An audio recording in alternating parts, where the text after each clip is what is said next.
Televizyonların siyah beyaz döneminin filmlerinde insanların gördüğü zaman tüylerini diken diken eden kötü karakter oyuncularından biriydi Hüseyin Baradan. Pamuk kızı Laleler Ormanı'na götüreceksin. Orada bu hançerle öldüreceksin onu.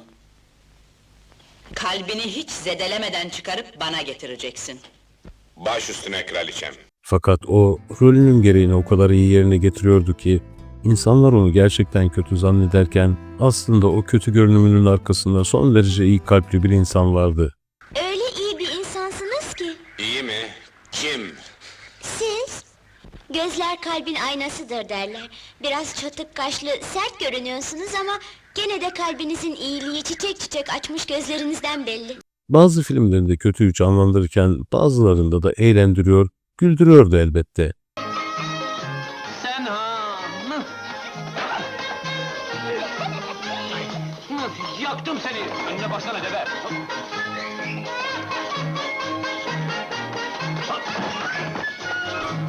Fakat hiç başrol oynamadı. Sinema sektörü ona başrol değil, kenardan görünmeyi verdi. O da kendisine verilen rolleri alıp unutulmaz yaptı. Peki kimdi bu adam? Hangi zorluklar onu perdedeki o sert, unutulmaz bakışlara taşıdı? Ve neden kral olmak için değil, vezir olmak için uğraştım demişti. Gelin Hüseyin Baradan'ı yakından tanıyalım biraz.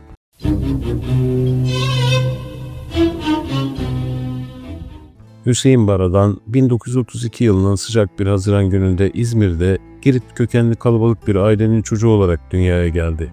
6 kardeşten biriydi ve hayatın zorlukları daha küçük yaşlarda kapısını çalmıştı. Babasını erken yaşta kaybetti, aile yükü büyük ölçüde ağabeyinin omuzlarına bindi. Gençlik yıllarında İstanbul'a giderek kendi yolunu çizmeye çalıştı. İş portacılık yaptı, hayatla mücadele etti. Ardından İzmir'e geri döndü ve eline aldığı fotoğraf makinesiyle sokak sokak dolaşan bir şipşakçı oldu. Eğitim hayatı ise disiplin cezasıyla yarım kalmıştı. 1950'de askere gitti, dönüşte gazeteciliğe adım attı tekrar. Artık evli ve bir çocuk babasıydı. Ama içinde büyüyen bir sahne tutkusu vardı. Ve şans hiç beklemediği bir anda karşısına çıktı. Bir gün bir lokantada otururken kendisine dikkatle bakan bir adamı fark etti. Önce rahatsız oldu. Tam tepki gösterecekken garson yaklaştı ve o kişinin kendisini masasına davet ettiğini söyledi. "Konsomatris miyim ben kardeşim?"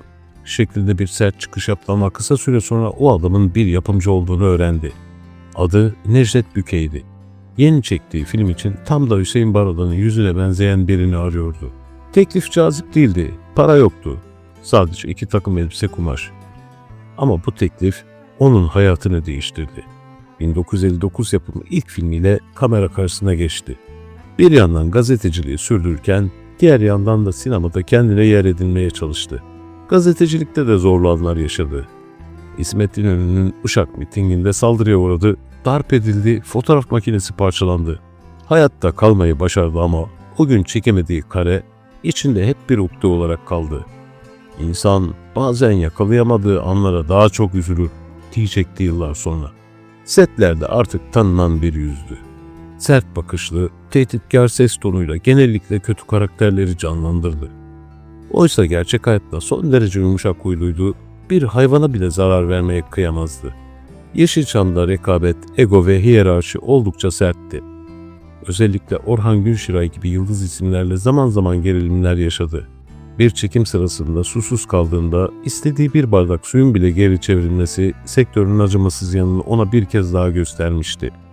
Buna karşılık Zeki Müren'le çalıştığında bambaşka bir disiplinle karşılaştı. Onun için gerçek bir sanatçı ifadesi kullanmıştı. Zamanla Yeşilçam'da erotik film furyası başlayınca sinemadan uzaklaştı. Kendi tiyatro grubunu kurarak Anadolu'da turnelere çıktı. Bir dönem video kaset işi yaptı, sonra yeniden gazeteciliğe döndü. Büyük servetler kazanamadı ama hayatını onuruyla sürdürdü. Hayatının en ağır sınavlarından biri ise eşini kaybettiği gün oldu. Tatil için gittikleri Yunanistan'da eşi aniden fenalaştı ve gözlerinin önünde hayatını kaybetti. Yabancı bir ülkede çaresiz ve yapayalnız kaldı. Ancak bir Yunan seyahat acentesi sahibi ona yardım elini uzattı. Ve bu kişi Hüseyin Baradan'ı ülkesine gönderip cenazeyi arkasından uçakla gönderdi. Bu olaydan sonra Hüseyin Baradan'ın İnsanlık, din ve milliyetten daha büyükmüş. Sözleri hafızalara kazındı. Yıllarca süren sigara alışkanlığı ise sağlığını derinden etkiliyordu. Günde 2-3 paket sigara içtiği yılların bedelini çok ağır şekilde ödedi. Gırtlak kanseriyle mücadele etti, ardından akciğer rahatsızlıklarıyla uğraştı. Bu süreçte sigarayı tamamen bıraktı ve gençlere hep şu uyarıyı yaptı. Sigara içmeyin, hayatı seçin. Sonunda akciğer kanserine yenik düştü. 30 Haziran 2004'te 72 yaşında İzmir'de hayata veda etti. Sessiz ve sade bir cenaze töreniyle uğurlandı. Belki hiçbir zaman başrol oyuncusu olmadı ama canlandırdığı karakterlerle hafızalara kazındı. Yeşilçam'ın arka sokaklarında karanlık rollerin en güçlü yüzlerinden biri olarak iz bıraktı ve belki de en doğru cümleyi kendisi söyleyecekti. Kral olmadım ama onurumla yaşadım. Onun hikayesi sadece bir oyuncunun değil, zorluklarla yoğrulmuş bir hayatın, direnişin ve insan kalabilmenin hikayesiydi. Sevgiyle kalın.